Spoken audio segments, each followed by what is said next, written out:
Ladies and gentlemen, boys and girls, welcome back. It is the most dangerous, no, it is the most innocuous channel on YouTube. It's The Real Music Observer. I'm Dave, and this is what I do. I observe music in real time for real people just like you, right there, and me right here. All right, the other day, did a little video about how somebody apparently wanted to beat me up for my views on Fleetwood Mac, or at least punch me in the face, which, look at this face. I mean, it's probably a good idea, but the point is, talking about Fleetwood Mac has now become so toxic. It's like the political landscape right now. It's like everything is political. Everything that you say can and will be used against you on social media. Used to be maybe in a court of law. Of course, you do have the right to remain silent, and you do have the right to not watch the video. And that was the advice many of the people who follow me were giving to those who wanted to incite some kind of fake violence, okay? You're probably not going to see... You might see me at the supermarket. I don't know. Even if you disagree with me, we could have a nice civil conversation at the market. You know, I'm buying the eggs, I'm buying the milk, I'm buying the bread like most people do, and I'm just like an average guy. It's not like I'm a celebrity, okay? I do take criticism, and I do hear it, believe me, and there's a lot of it. But the two sides on the Fleetwood Mac issue, all right? Number one, I get it. You love Stevie Nicks. Good, fine. But you do have to admit that the band was better with Lindsey Buckingham in it. And if you don't admit that, I mean, to rationalize and to say, well, Neil Finn and Mike Campbell, it's not just about them replacing Lindsey, by the way. It's about how the band sounds now. It's the fact that certain attributes that Buckingham brought to the group, some of which are kind of like intangibles, like that crazy manic energy that he has on stage, which just lights the place up.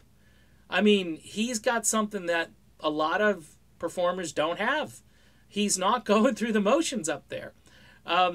That's why his solo tour was very successful. That's why he's actually outselling Fleetwood Mac, at least domestically here in the States. He's outselling that, collection of greatest hits, like these big Fleetwood Mac hits, and Lindsey Buckingham's solo anthology, which doesn't honestly have that many top 40 hits or anything, that are significant when it's compared to what Fleetwood Mac has.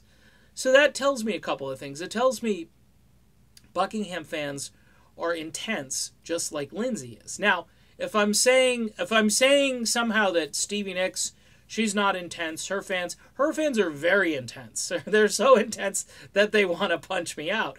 So I get it. But what's odd is that we've devolved from having opinions to having like these fits of rage and anger over a music group, over a rock and roll band, an aging rock and roll band, by the way.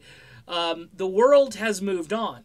Go see how many views Taylor Swift has on her latest video. Okay, just check it out. I mean, I think when they get to 1 billion, they do something different. I don't know, they shorten it and they just put 1B. I mean, these videos are like, you sit there and you just go like this, like, oh my gosh, they're watching this. And I take like 30, 40 seconds of it and I'm like, click. No. But you know what? A lot of people have moved on. I'm in this little bubble here in my classic rock world, and not too many people understand me. There are a few that do, and 20,000. I guess some people just want to hang out and see what I've got to say so they can, then take me to task and start their own video channel and just document how I kind of suck every day. So, but with the Fleetwood Mac thing, folks, it's not worth it. It's really not. Lindsey was important. He was very important to this group, and that's why I've been hung up on this a little bit, and I've been documenting like all of these different things, these reviews, which seem like they're out of left field, and they seem like they're paid for. Whether they're paid for or not, they seem like it, because they seem very visceral on the surface.